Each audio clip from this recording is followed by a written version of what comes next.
En un momento más comienza la sesión.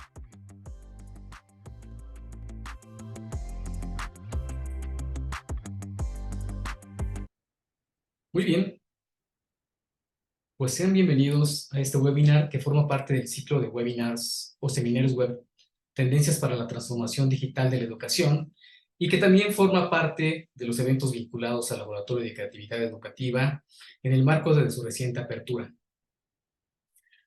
El tema que abordaremos en el webinar el día de hoy es Inteligencia Artificial y Proceso Creativo, el cual será impartido por el maestro Joaquín Navarro Perales, del cual me voy a permitir leer una breve semblanza curricular.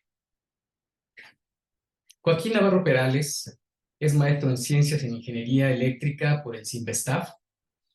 Actualmente es académico de la CUAYED UNAM, donde sus líneas de investigación comprenden inteligencia artificial en educación, agentes conversacionales y aprendizaje autónomo, además de impartir cursos de actualización docente sobre inteligencia artificial y educación basada en evidencias.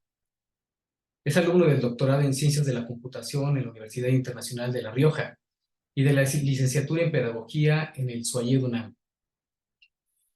Ha participado en eventos académicos nacionales e internacionales sobre tecnología educativa y es autor de diversos artículos y capítulos de libro. Colabora en actividades de divulgación científica y tecnológica como miembro de clubes de ciencia de México y está interesado en las intersecciones entre tecnología y educación, tanto en los aspectos técnicos como en su impacto ético y social.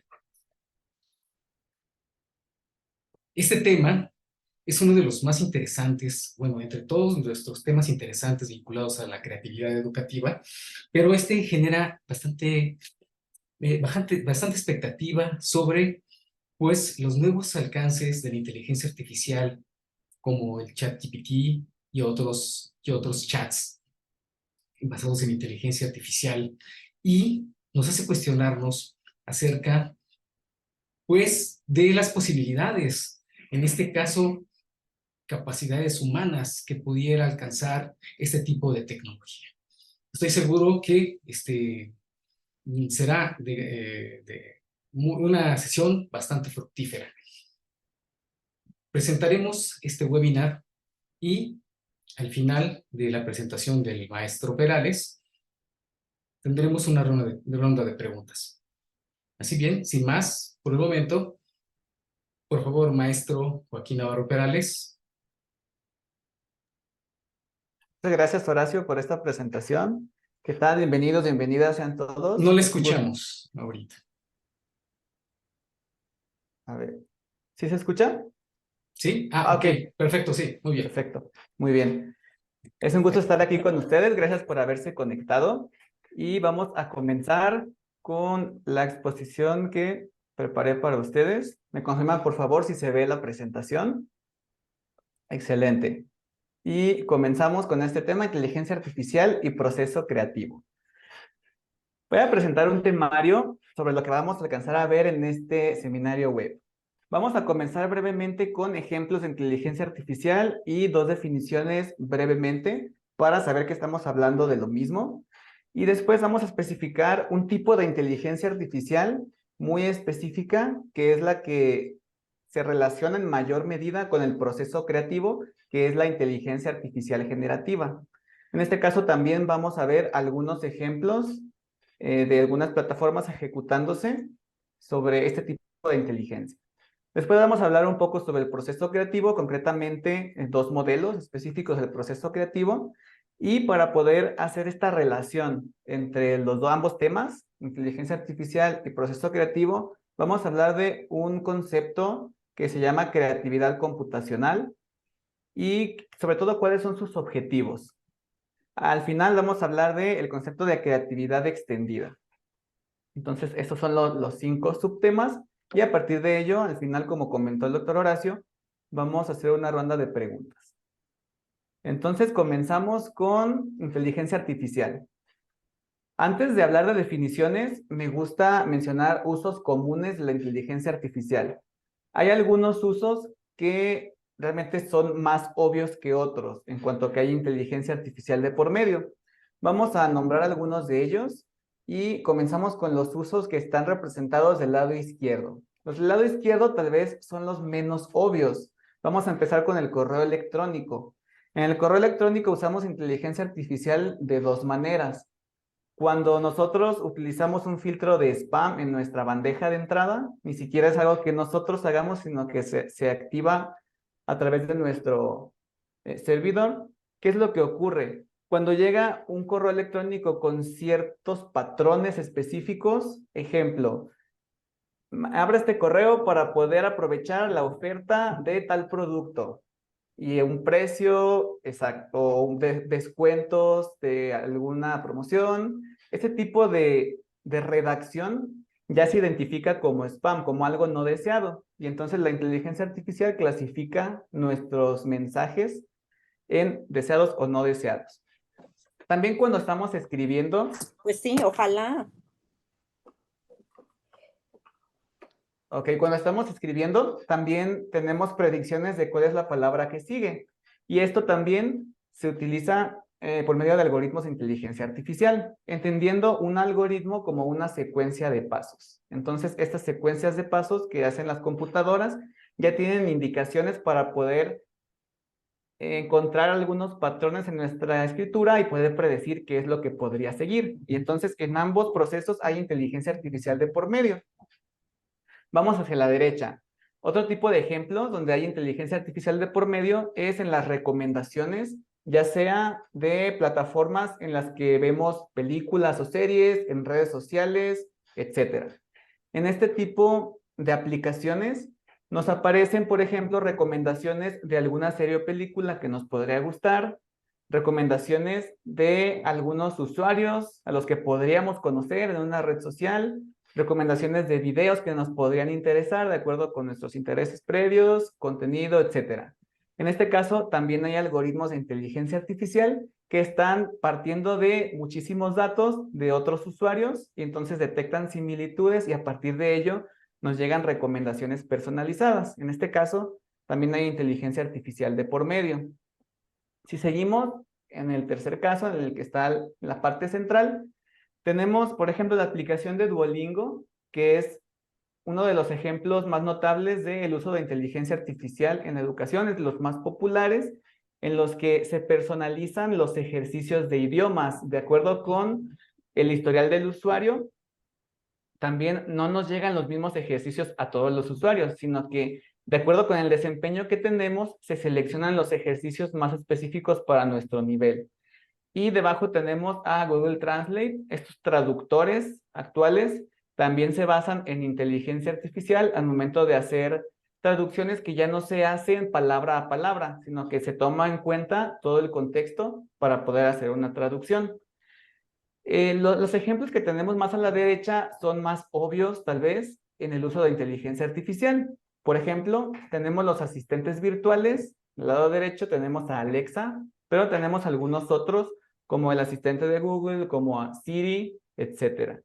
Estos asistentes se caracterizan porque les podemos hablar por medio de comandos de voz, y entonces ellos de alguna forma entienden lo que les estamos diciendo. Hay inteligencia artificial que transforma esos sonidos en indicaciones específicas y entonces les podemos pedir, por ejemplo, que reproduzcan una canción, que abran alguna aplicación, o incluso se pueden vincular con algunas aplicaciones para nuestro hogar. En el caso de variar, por ejemplo, las luces, colocar alarmas, etc. En este caso, tal vez ya puede estar más claro que estamos interactuando con inteligencia artificial. Y el ejemplo que coloco hasta la derecha es ChatGPT, que es la aplicación más famosa actualmente, que a pesar de que se presentó apenas en noviembre del año pasado, realmente ha revolucionado el interés que había en la inteligencia artificial, ya que es capaz de generar desde ensayos, poemas, algunas respuestas, por ejemplo, a exámenes, etcétera. Es capaz de generar distintos tipos de contenido que tienen que ver con texto. Y al lado de ChatGPT tenemos algunos otros tipos de inteligencia artificial que se enfocan en también generar contenido, pero no necesariamente por medio de texto. Y estos también los vamos a abordar en un momento. Entonces, hago esto para que notemos que interactuamos día a día con la inteligencia artificial, a pesar de que no estemos tan conscientes como en el caso del correo electrónico, está detrás de ello, estas aplicaciones se están ejecutando, a pesar de que no sea tan claro que están allí. Y entonces, ya que tenemos una idea de todos los ejemplos en los que está detrás la inteligencia artificial, pienso que ya es momento de hablar de definiciones. Hablar de definiciones de inteligencia artificial también es problemático, sin embargo, vamos a ver dos definiciones brevemente. Primero quiero mostrar la primera definición que existió de inteligencia artificial. Esta definición se propuso en el Congreso de Dartmouth. Pueden notar allí el año en el que se propuso, que fue 1956, año en el que se funda el campo de la inteligencia artificial. Este campo podría sonar como que es bastante reciente, pero notamos que ya tiene varias décadas. Y entonces John McCarthy propone la definición de la inteligencia artificial como la ciencia e ingeniería de hacer máquinas inteligentes, especialmente programas de cómputo inteligentes. En este caso, es importante también conocer a qué se refería John McCarthy exactamente con máquinas inteligentes, y esto provoca también un debate interesante. Sin embargo, me gusta utilizar esta definición para que ustedes se den cuenta del punto de partida en el año, y posteriormente voy a mostrar una definición que es más actual, es del 2018, y esto se llevó a cabo por medio de un grupo de expertos de la Unión Europea, expertos en inteligencia artificial, que estudiaron distintas definiciones y al final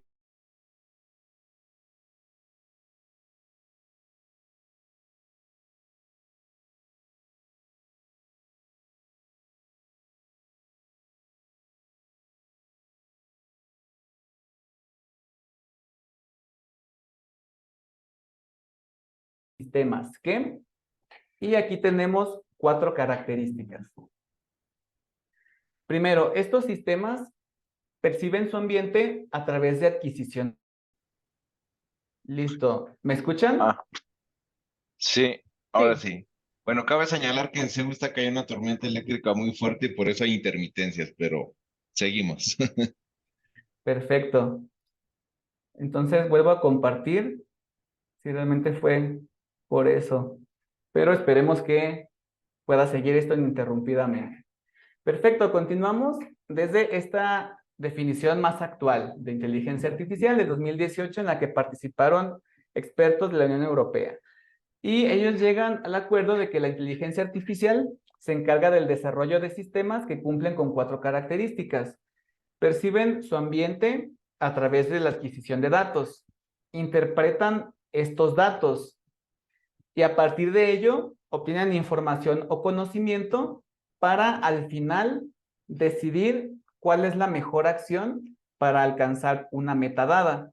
Entonces, cumplen todos estos pasos y podemos identificar esto en los ejemplos que mencionábamos. Parten de la adquisición de datos desde el correo electrónico, donde se adquieren datos de lo que nosotros escribimos o ejemplos concretos de spam y correos que no son spam. O en el segundo caso, los datos de nuestros historiales de navegación y los historiales de navegación de otros usuarios. En el caso de Duolingo, todos los datos de navegación en los ejercicios de idiomas de la aplicación. En Google Translate, distintos patrones de cadenas de texto. En el caso de los asistentes virtuales, estos datos se adquieren por medio de comandos de voz que se transforman en instrucciones. O en el caso de ChatGPT, también tenemos instrucciones por medio de texto. Todos estos son datos que son procesados a través de los sistemas de inteligencia artificial.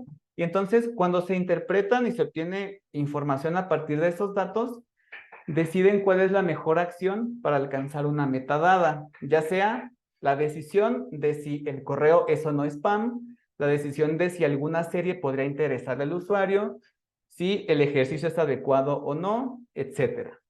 Entonces, por medio de esto, el objetivo es partir de una definición general de inteligencia artificial, porque podríamos enfocarnos en algunas más, pero para los fines de este webinar, basta con partir de esta definición y también vamos a notar cómo esto se va actualizando. Recuerden que esto se hizo en 2018, no tiene mucho, pero esto precisamente se hizo antes de la irrupción de ChatGPT y los y otros tipos de inteligencia artificial enfocados en algo más que decidir cuáles son las mejores acciones. Por el momento, quedémonos con esta definición sobre la inteligencia artificial que percibe el ambiente a través de datos y después de todo un proceso nos ayuda a decidir cuál es la mejor acción.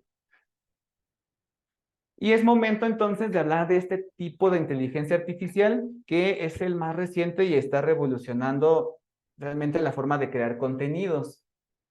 Este tipo de inteligencia artificial, llamado inteligencia artificial generativa, se puede definir de manera muy sencilla como la creación de contenidos digitales, ya sea imágenes, música o lenguaje natural, mediante modelos de inteligencia artificial.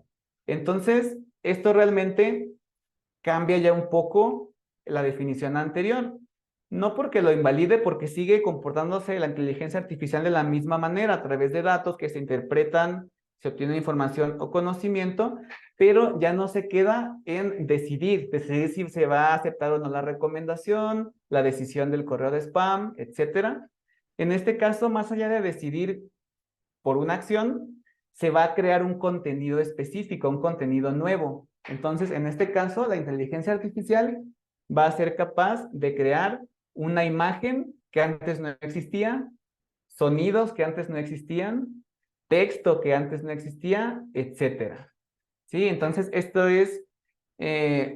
esto podría distinguir a la inteligencia artificial generativa y este tipo de inteligencia artificial es la que tiene mayor relación con el proceso creativo, que es importante como parte de este laboratorio de creatividad educativa. Aunque cabe mencionar que no es la única y vamos a ver algunos ejemplos en los que también hay una relación fuera de la inteligencia artificial generativa. Sin embargo, la mayor parte de la relación recae en este tipo de inteligencia artificial. Ahora, ¿cómo puede generar la inteligencia artificial este tipo de contenido? Lo primero es ver algunos ejemplos ejecutándose. Sí, les voy a mostrar algunos de los primeros ejemplos que tuvimos de inteligencia artificial generativa. En el primer caso que vamos a ver algunas imágenes que ya se crearon años atrás, antes de que todo esto fuera tan conocido, y realmente era impactante ver, por ejemplo, rostros de personas que realmente no existen, pero están generados por medio de esa inteligencia artificial. Vamos a ver algunos ejemplos de ello. Después vamos a ver ejecutándose una aplicación llamada Crayon, en la que nosotros podemos escribir qué es lo que queremos que se genere y se genera una imagen. Y por último, vamos a ver un generador específico que se llama AIVA. Eso es un generador de música por medio de inteligencia artificial. Entonces vamos a manipular un poco estos ejemplos para que ustedes los vean y que realmente no sea solo una aproximación teórica o descrita. Entonces lo que voy a hacer ahora es compartir mi pantalla de nuevo, pero voy a compartir mi navegador.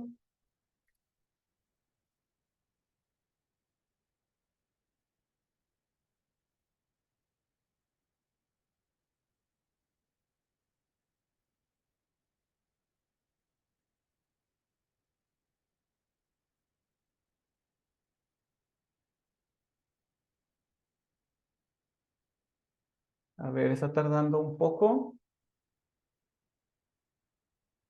Vamos a esperar un momento. ¿Me siguen escuchando? Perfecto.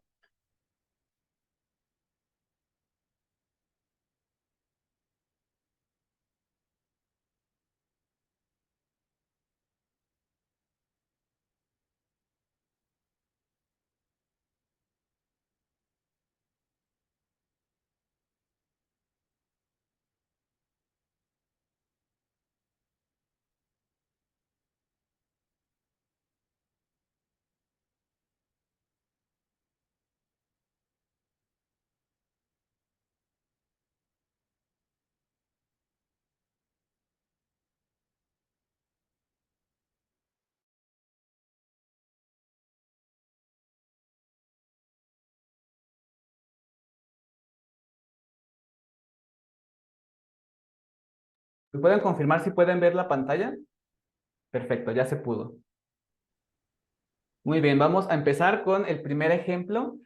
Esta plataforma se llama This Person Does Not Exist y podemos ver distintos rostros de personas que realmente son generadas por una técnica llamada redes generativas antagónicas. Esta fue la primera técnica de inteligencia artificial que se utilizó para crear este tipo de contenido. Sin embargo, ya ha quedado un poco atrás y las aplicaciones que vamos a ver después se utilizaron por medio de otro tipo de técnicas. En este caso, lo característico de ese tipo de páginas es que ustedes podrían actualizar la página y van apareciendo distintos rostros de personas. En este caso, los rostros llegan a ser muy detallados, pero ninguno de estos rostros es de una persona real, sino que lo que ocurre aquí es que voy a describir rápidamente cómo se hacía esto. Imaginen que la inteligencia artificial usa dos recursos. Imaginen a una persona que es muy buena dibujando y una persona que no sabe mucho de dibujo. Entonces, es como si la inteligencia artificial utilizara dos modelos de estos dos tipos de personas para entre las dos hacer una imagen. Entonces, imaginen, si solamente la persona que es muy buena dibujando lo hiciera, podría hacer algunas copias exactas. La otra persona realmente pues no es muy buena y hace algunos garabatos. ¿Qué es lo que hace esta técnica? La persona que va empezando, que está caracterizada por un modelo de inteligencia artificial, comienza a hacer la imagen. Y entonces no tiene como mucho sentido, no tiene como muchos garabatos, no tiene mucho parecido con una persona. Y entonces es como si entraran en una negociación para que de repente entrara uno y luego el otro. Entonces, cuando entra la persona que sabe más, es como si se hicieran algunos detalles y así se va negociando cuál de las dos va a tomar el mando, digamos, de la creación de imagen al momento. Y entonces, al momento de hacer esto, por medio de algoritmos matemáticos, se crea una imagen nueva. El modelo que imita a la persona que sabe dibujar bien se encarga de los detalles y el modelo que imita a la persona que es principiante se encarga de dar cierta aleatoriedad. Por eso no son imágenes exactas, pero todo ello a partir de un banco muy grande de imágenes. Podríamos entender a grandes rasgos esta técnica así. Les repito, se llama redes generativas antagónicas y son antagónicas precisamente por eso, porque es un modelo de competencia entre estos dos tipos de roles. Entonces, hay otro tipo de página que se llama These Cats Do Not Exist y es bastante similar. En este caso, todas las imágenes de gatos son generadas con la misma técnica de redes generativas antagónicas. Voy a colocar los dos enlaces en el chat en caso de que quieran experimentar un poco. Cabe mencionar que estas imágenes no se generan en tiempo real porque esto realmente es un poquito tardado. Y aquí al momento en el que ustedes actualizan en ambas, van a aparecer imágenes nuevas. Entonces, solamente son resultados que ya están allí. Y entonces, conforme ustedes van refrescando la página, van a aparecer resultados nuevos que ya fueron creados antes. Sí, el proceso no era tan rápido como parece en este momento, pero fue una buena manera para mostrar estos avances en su momento y realmente pues era interesante cómo podíamos tener imágenes o animales que no existen a partir de esta técnica que les describí. Ahora, esa técnica ya ha quedado atrás. Tenemos ahora plataformas como la que vamos a usar en este momento, como Crayon, y tenemos distintas plataformas que hacen cosas similares, como Midjourney, por ejemplo, como DALL-E, etcétera. En este caso, Crayon es un ejemplo que vamos a utilizar, que no necesita que ustedes creen una cuenta, pueden entrar directamente a Crayon, también les voy a compartir el link, por si ustedes quieren hacer algunos ejemplos y lo único que deben hacer en este caso es escribir qué es lo que se quiere generar. En este caso, Crayon acepta el idioma español y entonces podemos pedirle que cree cosas que no existen. Y también se pueden, por ejemplo, pedir que se dibuje algo con el estilo de cierto artista. Vamos a hacer un ejemplo muy breve. Le voy a pedir en la Biblioteca Central de la UNAM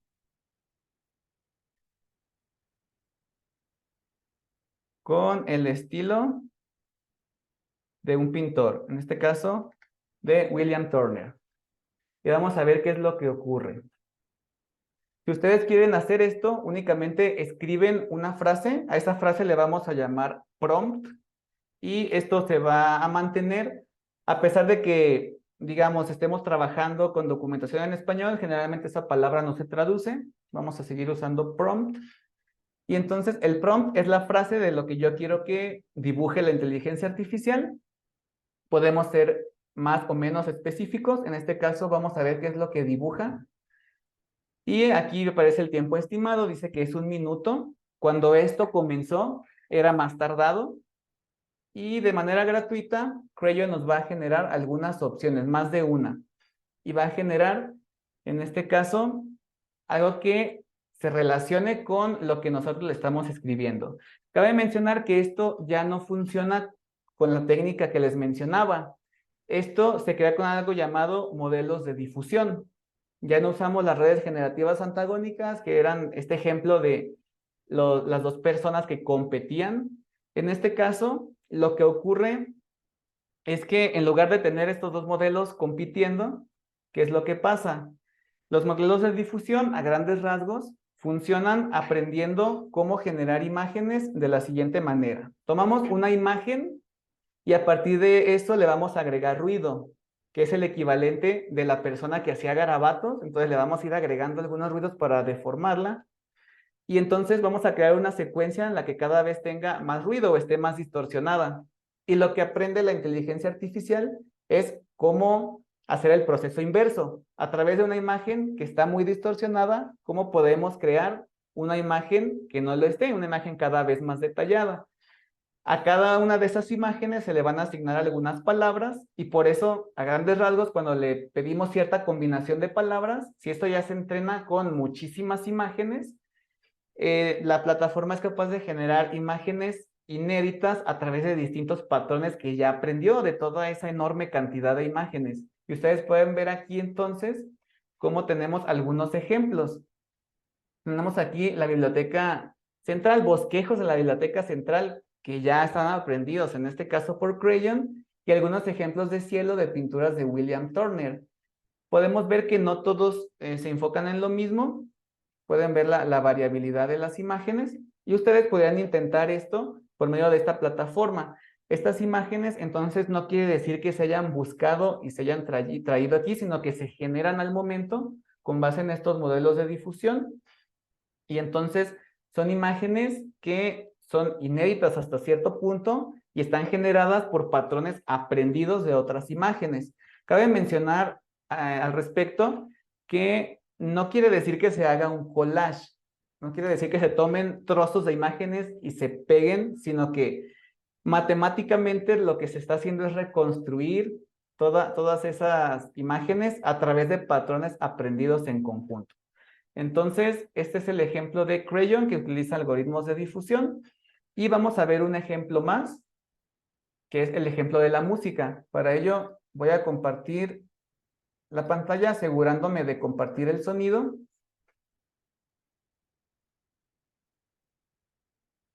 Listo. Y vamos a este generador de música por medio de inteligencia artificial que funciona de una manera muy similar. En este caso, así como la plataforma anterior de Crayon se entrena con muchísimas imágenes que ya tienen algunas palabras asociadas y se hace todo este proceso que les comentaba de los modelos de difusión. ¿Qué es lo que hace este generador de música? También se entrena con distintas canciones. Tiene que ser una cantidad enorme de canciones que también ya están etiquetadas y nosotros podemos crear una nueva con base en distintos patrones que ya aprendió. Les voy a compartir también el enlace por si alguien quisiera experimentar con esta página. En este caso, a diferencia de la página anterior de Crayon, aquí deben crear una cuenta, pero aunque hay distintos paquetes, la cuenta que yo estoy usando es gratuita y nos va a permitir crear algunas canciones, utilizarlas mientras no sean con uso comercial y nos deja descargar 3 canciones al mes. Eso es la cuenta gratuita. Ya estando aquí, vamos a presionar crear track. Y entonces aquí nos va a colocar una lista de géneros para los que nosotros podemos seleccionar entre todos ellos. Por ejemplo, aquí lo que voy a seleccionar es Jazz Lounge. Y entonces vamos a crear. ¿Qué nos pide? Nos pide la clave. En este caso vamos a colocar que esté en re mayor. Nos pide la duración. Voy a pedir una canción corta de menos de 30 segundos. Y nos pide el número de composiciones, que va a ser una. Y entonces, así como nosotros escribíamos el prompt, en el caso de la imagen, en este caso, con que nosotros hagamos esas especificaciones de cierto género, la duración y la clave, aquí se va a empezar a cargar la composición. Entonces va a tardar un poco, así como tardaba la página anterior en generar la imagen. Aquí tengo una que ya había generado. Vamos a ver si se escucha. A ver. ¿Ustedes pueden escuchar? Perfecto. Esto lo había generado antes. Y entonces esto se creó especificando que yo quería el género lo-fi con una clave de re menor y una duración, en este caso se hizo de 31 segundos. Entonces, aquí aparece que la composición que acabamos de crear ya está lista. Vamos a ver cómo quedó.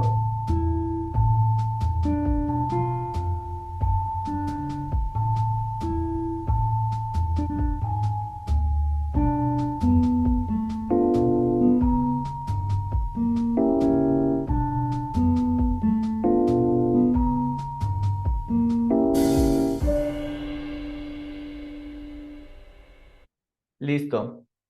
Entonces, dejo aquí el enlace por si quieren experimentar un poco con este tipo de plataformas. Y con esto prácticamente hicimos un recorrido breve de este tipo de herramientas de inteligencia artificial generativa. Y es importante para continuar con nuestro temario.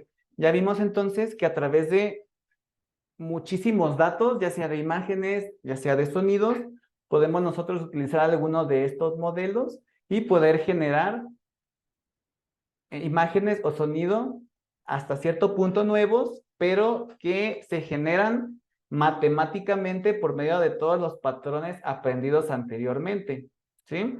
Esto va a ser importante para poder continuar con nuestro temario. Ahora vamos a hablar concretamente del proceso creativo. El proceso creativo tiene distintas actividades, tiene distintas etapas que están enfocadas sobre todo en la generación de ideas para poder cubrir cierto objetivo. Entonces, el proceso creativo ha sido caracterizado de distintas maneras y he encontrado distintos modelos, cada uno con diferentes etapas. Hay quienes hablan de 4 etapas, de 6 etapas, de 7 etapas, etcétera. Y en este caso lo que vamos a hacer es lo mismo que en el caso de la inteligencia artificial, ver qué ocurrió con el primer modelo y un modelo posterior para darnos una idea de estas etapas del proceso creativo. Generalmente se tiene como parte del proceso creativo un problema o una situación a resolver y entonces a partir de ello se siguen distintos pasos para generar distintos caminos para poder solucionarlo y al final evaluar la mejor opción. En este caso, el proceso creativo fue estudiado a fondo por Graham Wallace en 1926 y fue él quien planteó estas 4 etapas como parte del proceso creativo. Y ha habido muchísimos modelos a partir de ello que toman esto como punto de partida, pero se van agregando algunas etapas. Entonces, según Graham Wallace, el proceso creativo comienza con la preparación, donde se percibe y analiza cuál es la situación que se va a resolver. Después tenemos un paso de incubación, que es la interiorización de este problema. Después, en la fase 3, es la le llama iluminación, y en este caso, después de haber interiorizado el problema y tener distintos tipos de ideas, se va haciendo más evidente cuál es la idea que va a funcionar para al final tener una etapa de verificación en la que se analiza que la solución adoptada para resolver el problema sea la adecuada. Entonces, como mencionaba, a partir de este modelo de proceso creativo de Graham Wallace, se han propuesto muchos otros. Vamos a observar otra variación llamada método de solución creativa de problemas, que fue planteado por Alex Osborne y Sid Barnes. Y en el caso de este método de solución creativa de problemas, he visto reinterpretaciones con distintos números de pasos. He visto, por ejemplo, que quienes hablan de 7 pasos, de 6 pasos, etcétera. En este caso voy a tomar esta fuente que estoy citando y vamos a ver cómo se plantea este proceso de solución creativa de problemas. Realmente se enfoca en algo similar que en el caso anterior. Primero comenzamos con una formulación de un objetivo. A partir de ello se recolecta información relacionada con ese objetivo. A partir de esa recolección y que tenemos ya información al respecto, se reformula el problema. Después se generan ideas para poder solucionar el problema. Se hace una selección de esas ideas y al final se tiene un plan de acción. Hay quienes hablan de posteriormente evaluar el resultado del plan de acción y como les menciono, encontré distintas interpretaciones de este modelo, pero algo que me llamó la atención en el caso de este esquema es que se habla de sintetizar el proceso de la solución creativa de problemas en 3 etapas que aparecen del lado derecho, que es primero explorar el problema, después una fase de ideación y al final la focalización de la acción. Y a grandes rasgos me parece que esto se comparte en los distintos modelos del proceso creativo. Entonces podríamos hablar de, primero, partir de una situación, un problema que se va a solucionar, después generar distintas ideas para poder solucionarlo y al final verificar que precisamente se haya solucionado el problema. La fase intermedia, que es la de ideación o la generación de estas ideas, me parece que es importante porque aquí es donde podríamos hablar de la intersección entre el proceso creativo y la inteligencia artificial. Sin embargo, notemos que como la parte de exploración del problema y la focalización de la acción, o lo que en el modelo anterior sería la preparación y la verificación, necesariamente aquí tenemos acción humana, entonces vale la pena tener presente este detalle. Bajo estos modelos que estamos mencionando, la inteligencia artificial queda más bien como una herramienta útil para la generación de ideas, no tanto como algo que pueda llevar a cabo un proceso creativo en su totalidad. Me parece que podemos comenzar a hacer esa relación de esa manera. Ahora, vamos a continuar con algunos conceptos que les había mencionado. Empezamos con el concepto de creatividad computacional, ya que estamos hilando ambos conceptos. Y aquí, ¿qué es lo que pasa? Este término también se conoce como creatividad artificial o computación creativa, y es una intersección de los campos de la inteligencia artificial, la psicología cognitiva, la filosofía y las artes. Y tiene 3 de sus objetivos principales que están planteados aquí. Aquí tenemos la fuente y vamos a leerlos porque esto genera bastante polémica y vamos a ver. El primero es construir un programa o computadora con una creatividad al nivel humano. Y esto es normal que cause bastantes dudas, sobre todo por parte de los artistas. Y entonces, en este caso, hablar de una creatividad al nivel humano, desde allí, desde poder plantear criterios que hablen de en qué momento se puede cumplir con ello, es muy polémico. Sin embargo, muchas veces nos quedamos con la idea de que ese es el único objetivo de este campo. Sin embargo, hay otros 2. Vamos a hablar de ellos también. Segundo objetivo, comprender mejor la creatividad humana y formular una perspectiva algorítmica del comportamiento creativo. Esto también genera las mismas dudas sobre si la creatividad realmente es algo que se puede abstraer de manera matemática de una manera tan fría y entonces quitarle este tipo de contacto humano, las emociones que hay alrededor, etcétera. Y también es polémico y es bueno que precisamente se esté dando ese debate sobre si estos 2 primeros puntos se pueden lograr o no.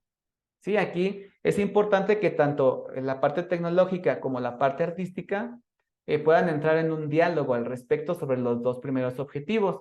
Sin embargo, el tercero, que es el que me parece que es el más importante para los fines de este laboratorio de creatividad educativa, es diseñar programas capaces de potenciar la creatividad humana sin ser necesariamente creativos. Entonces, aquí no importa si el programa generado es creativo o no, sino que lo que importa es potenciar la creatividad humana. Vamos a hablar brevemente de 3 ejemplos, uno de cada uno de los objetivos.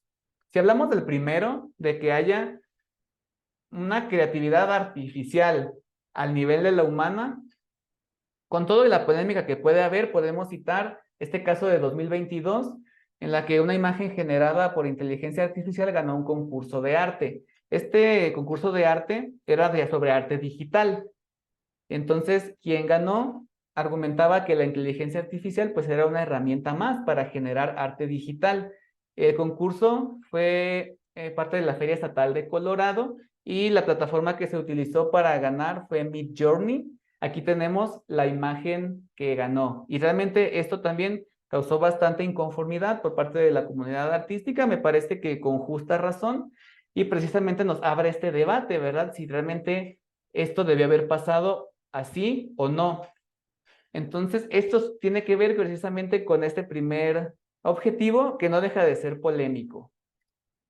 El segundo, que es crear una representación algorítmica de la creatividad. No necesitamos inteligencia artificial para poder crear eso. Ya desde tiempo atrás tenemos distintos modelos que se encargan precisamente de situar pasos específicos sobre el proceso creativo. Aquí tenemos uno de ellos. Sin embargo, lo que se plantea desde este objetivo es no tener un diagrama así tan general como este, donde se van notando las distintas fases del proceso creativo y algunos ciclos que de repente se cumplen, sino que cada uno de estos procesos, modelarlos de una manera mucho más específica. Entonces, de esta manera también, digamos, se tendría un modelo muy detallado matemáticamente, pero sabemos que sigue siendo polémico si se puede lograr o no, si va a ser una réplica de la creatividad humana. Sin embargo, si hablamos del tercer objetivo que les comentaba que va a ser el más importante desde mi punto de vista para el laboratorio de creatividad educativa, es independientemente de toda la polémica anterior, podemos usar las máquinas para que los humanos aumenten su creatividad. Aquí muestro un artículo que se enfoca en si la inteligencia artificial puede aumentar la creatividad de empleados. Vamos a regresar. ¿Y qué es lo que hicieron aquí? Usaron un chatbot con inteligencia artificial para apoyar a algunos trabajadores encargados de la asistencia a los usuarios. Y entonces la inteligencia artificial se usaba como una herramienta de primer frente.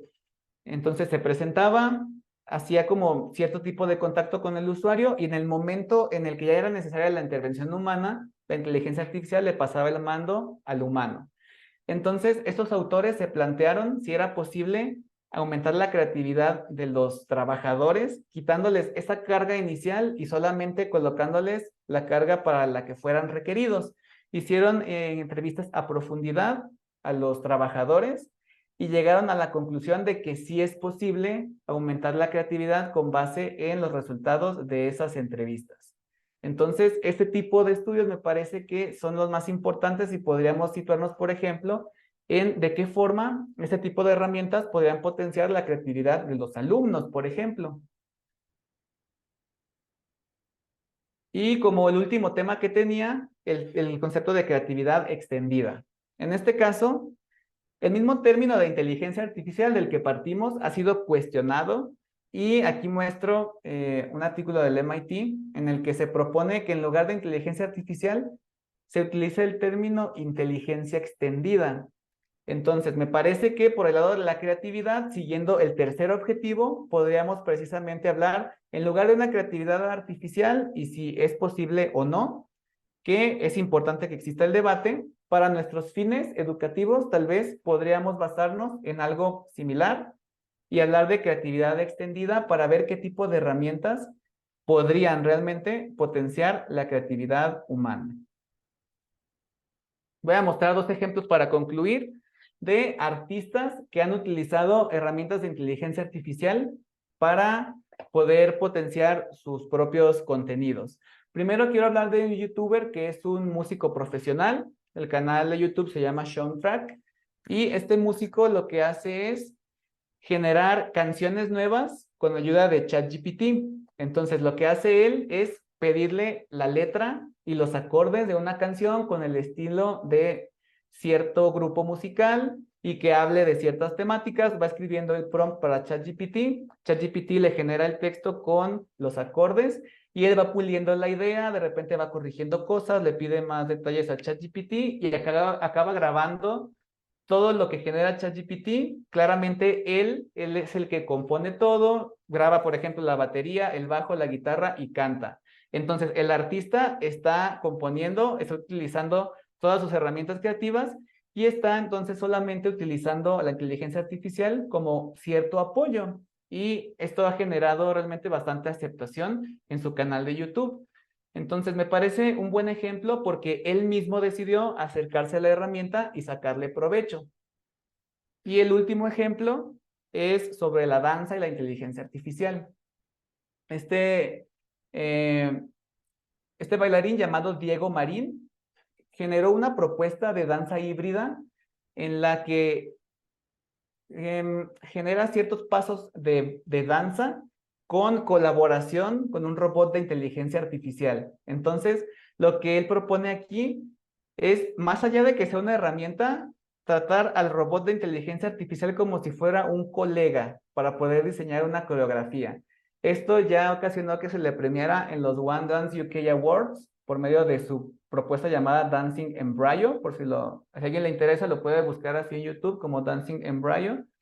Y entonces me parece importante también como él, también siendo artista, decide acercarse a esas herramientas y hacer este híbrido para poder hacer creaciones junto con la inteligencia artificial. Cierro con esta frase de Diego Marín, donde en la entrevista que le hacen dice: aún hay mucha tecnofobia cuando hablamos de inteligencia artificial en las artes. Existe un rechazo inmediato de muchos al pensar que la inteligencia artificial va a suplir la capacidad artística de un ser humano. Yo, en lugar de rechazar la inteligencia artificial, quise interpretar cómo funciona aplicada al arte. Y con esto termino mi intervención. Aquí muestro las referencias de todo lo que estuve mencionando durante la sesión. Y también dejo mis datos de contacto, mi correo, mis redes sociales, para quien le interese seguir informándose sobre este tipo de temas. Muchas gracias por su atención y pasamos entonces a la ronda de preguntas. Gracias, maestro Joaquín. Bueno, pues queda abierto la posibilidad de preguntar al respecto de esta interesante charla. Si alguien de la sala quisiera levantar la mano para preguntar, tener alguna duda, algún comentario al respecto. Adelante, maestro José Gerardo. Hola, muy buenas tardes. Joaquín, agradezco mucho la charla y tengo una duda. Figuremos que hay 2, 3 personas diferentes que le preguntan lo mismo a ChatGPT. ¿Qué le responderá ChatGPT? Si preguntan exactamente lo mismo en puntuación, comas, palabras, signos de interrogación, ¿responderá lo mismo a los 3? Perfecto. En este caso no se va a responder igual, a pesar de que sea la misma frase con, digamos, exactamente las mismas letras, los mismos signos de puntuación, no va a generar lo mismo 2 veces. Incluso si la misma persona hace el experimento y coloca una frase y después la misma persona pone inmediatamente lo mismo, se van a generar cosas diferentes. Esto porque para poder generar cosas nuevas debe existir cierta aleatoriedad. Entonces, estos modelos cuentan con ello. Es como si el punto de partida para poder generar algo se moviera. Entonces, ya no se va a empezar desde el mismo punto. Este ejemplo se puede entender un poco mejor con las imágenes, que también es lo mismo. Si escribimos 2 veces, nuestro prompt para las imágenes, se generan imágenes diferentes. Les mencionaba el ejemplo de las imágenes respecto de cierto ruido que les añadimos a las imágenes para que sean un poquito más distorsionadas. Entonces, lo que ocurriría en cada consulta es que la imagen se distorsiona de una manera distinta. Entonces, si se distorsiona de esta manera distinta, es imposible tener el mismo resultado. Y entonces con ChatGPT ocurre exactamente lo mismo, pero por medio de texto. Es como si ese inicio que en el caso de la generación de números aleatorios le llamamos semilla, que es como el punto de partida a través del cual se va a generar todo, lo moviéramos y entonces por lo mismo, como el punto de partida matemáticamente es diferente, el resultado al final también va a ser diferente y aunque se puede compartir características, la frase o la imagen, se van a generar cosas que no podrían ser equivalentes. ¿Sí me explico? Sí, como no, que inclusive para el ojo humano a lo mejor no lo identifica tan claro, pero también hay herramientas que hay para saber reconocer si algún texto fue identificado con ChatGPT. Y he visto la escala de valores que arroja y es muy similar, extremadamente similar. Algo así, recuerdo una escala como de 4 posiciones, ¿no? Que no aseguraría que es, y el otro extremo es que posiblemente sea. O sea, nunca dice con alta certeza, ¿no? De que sí fue generado, ¿no? Deja abierto ahí el espacio. Y este tema es importante porque precisamente es la contraparte de ChatGPT y los sistemas similares, que son también inteligencias artificiales que ahora detectan esos patrones, ¿verdad? Para saber si los textos están o no generados. Esas herramientas no son infalibles, así como mencionabas, pues te dan una idea, pero no podemos tener una certeza muy grande de que algo esté generado o no por inteligencia artificial. Sin embargo, de acuerdo con los que yo he utilizado, les recomendaría uno que se llama Zero GPT, lo voy a colocar aquí en el chat. He hecho algunas pruebas con texto que pues yo generé desde cero y texto generado por ChatGPT y hasta ahorita es la página que me ha dado, digamos, resultados más parecidos a lo que yo escribí, sí, más orientados hacia que lo generó un humano y lo de ChatGPT más orientados a que los generó una inteligencia artificial. Por si a alguien le interesa utilizarlo, aquí está la recomendación en el chat.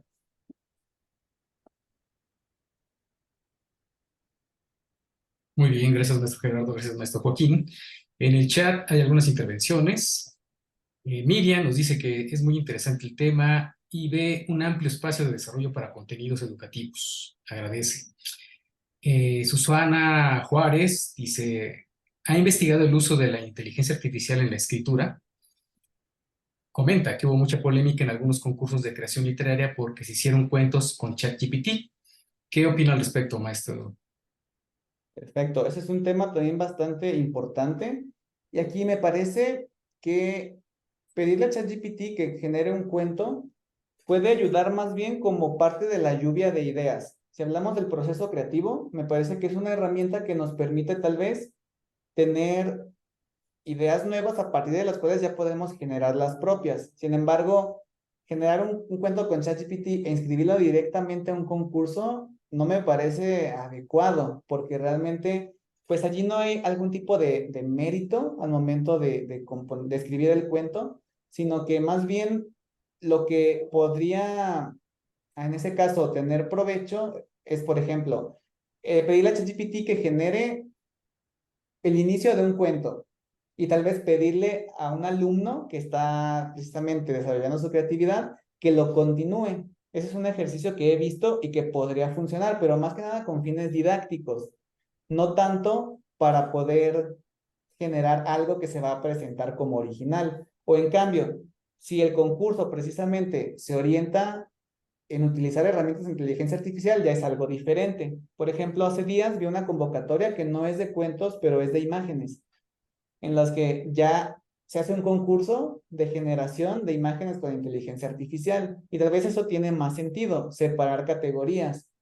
Y por un lado, delimitar las herramientas donde no se usa inteligencia artificial. Y en este caso, tenemos ya este concurso en el que todas las imágenes participantes van a usar inteligencia artificial. Me parece que en el caso de los cuentos podría ser similar. Si el cuento, si la convocatoria de los cuentos más bien ya nos dice que se van a utilizar este tipo de herramientas, me parece que ya sería justo porque podríamos comparar la creatividad que tienen los participantes al escribir el prompt y a partir de esto ya nos genera cierto resultado. Pero en este caso, si lo usamos para que genere la obra al 100%, en el caso de la escritura, me parece que sigue siendo cuestionable. Pero, como comentaba, se puede tener ese nivel intermedio utilizándolo como un generador de ideas nada más que el artista va a completar por sí mismo. Gracias, maestro. ¿Alguien más que quisiera intervenir? Maestro Eric, por favor. Sí, ¿qué tal? Buenas tardes a todos y todas. Pues muchas gracias al maestro Joaquín por la presentación de hoy, por el webinar. Ha quedado muy claro con los ejemplos, sobre todo los ejemplos de generación de contenido multimedia, a qué es a lo que podemos esperar de inteligencia artificial aplicada a la parte educativa, ¿no?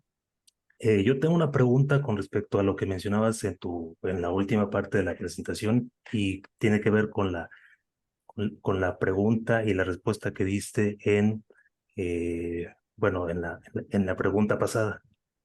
Y es que nosotros tenemos un conjunto de actividades, como tú bien lo has mencionado, que son actividades por tareas creativas y por otra parte las tareas mecánicas.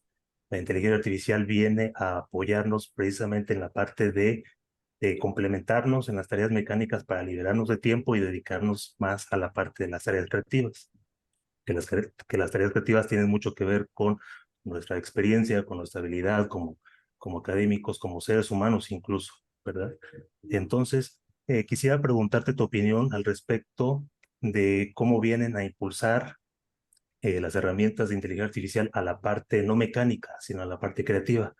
Y ahorita nos has mencionado unos ejemplos, por ejemplo, de ChatGPT en la generación de contenido, de planes de estudio, de sílabus, de lluvia de ideas, de propuestas de actividades que podemos tener como académicos, como profesores para nuestro grupo de trabajo, nuestro salón de clase.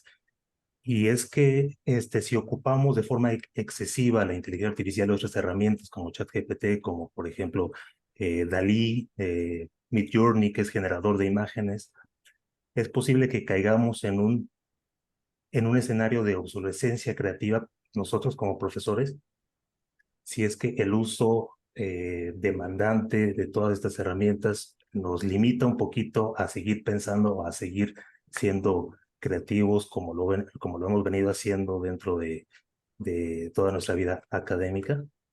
Me gustaría escuchar un poquito sobre tu opinión con respecto al uso excesivo de esto.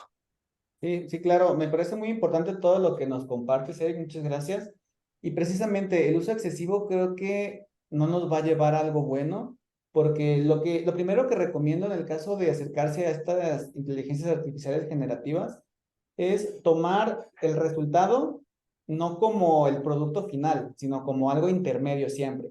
Entonces, si nosotros pedimos a ChatGPT que nos genere un texto o a Midjourney que nos genere una imagen, me parece que siguiendo las etapas del proceso creativo nos ayudaría precisamente en medio. Si lo tomamos como el producto final, sí podríamos tal vez atrofiar ciertas habilidades que tienen que ver con ello y entonces tampoco considero que ese miedo por el uso excesivo nos lleve a regresar al pasado, ¿verdad? Que es otro extremo también y decir, bueno, esas herramientas yo no las voy a tocar porque puede que me afecten. Entonces, el punto medio me parece que es precisamente utilizarlos como un punto a partir del que nosotros como humanos vamos a utilizar toda nuestra experiencia para mejorar. Voy a poner un ejemplo que tal vez no es tan artístico o tan, digamos, con un fin tan avanzado respecto a la creatividad, pero que se relaciona, que es redactar una carta de respuesta de manera pues muy formal. Es algo que yo he hecho, por ejemplo, para responder un ejemplo, a un editor de una revista. En una ocasión tenía muchísimo trabajo y tenía que contestar, y no tenía que contestar pocas cosas, sino que eran bastantes puntos. Entonces, ¿qué es lo que hice? Le pedí a ChatGPT que me ayudara a redactar una carta de respuesta con tal y tal y tal punto. Entonces, ChatGPT me generó algo. Ahora, claramente no tomé eso y lo envié tal cual, sino que lo revisé, pensé, este punto lo puedo pulir de esta forma, este punto también, y en ese momento pues quedó listo y sí ahorré tiempo, y en ese momento lo envié. Ahora, no quiere decir que ya todas las cartas que use las voy a hacer así, sino que en ese momento me ayudó precisamente para ahorrar tiempo porque lo necesitaba y lo optimicé. Tal vez en otro momento lo voy a hacer yo desde cero.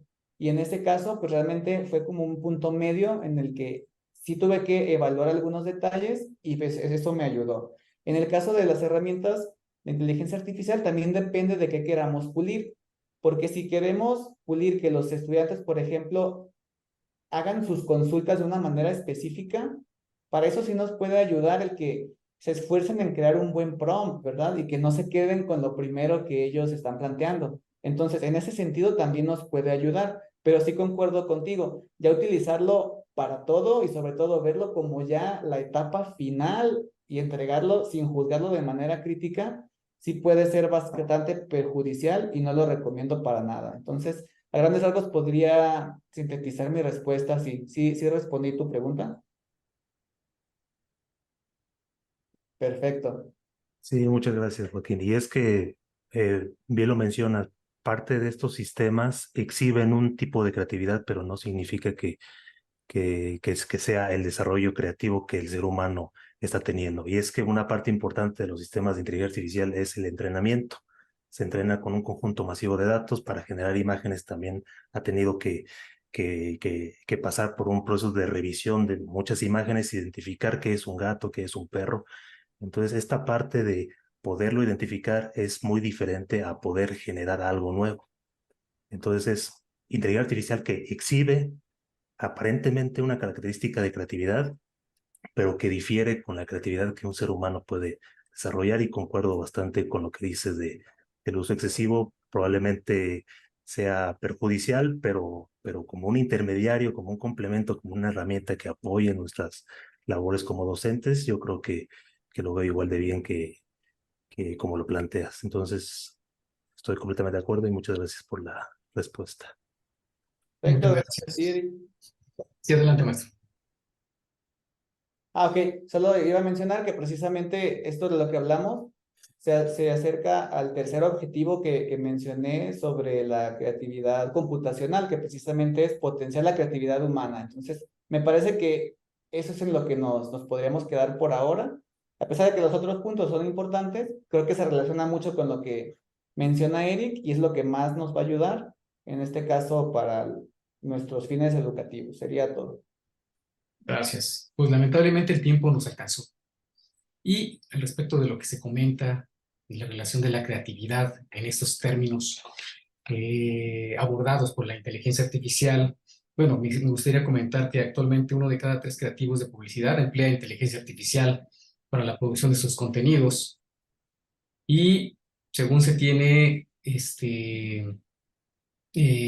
previsto que en 2026, 9 de cada 10 contenidos audiovisuales van a tener como fuente un sistema de inteligencia artificial, lo cual, reitero, el tiempo nos alcanzó.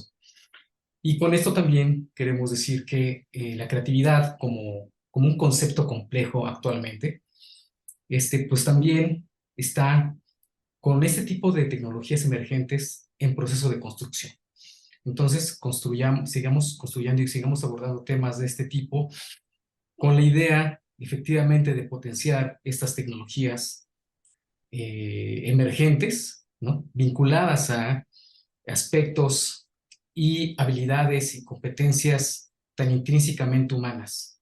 Pero les agradezco mucho su participación en esta sesión de webinar y nos vemos en el siguiente webinar, el cual se denomina Uso de la realidad aumentada en la enseñanza y el aprendizaje en psicología, impartido por el doctor José Manuel Sánchez Sordo, el próximo 14 de junio a las 17 horas.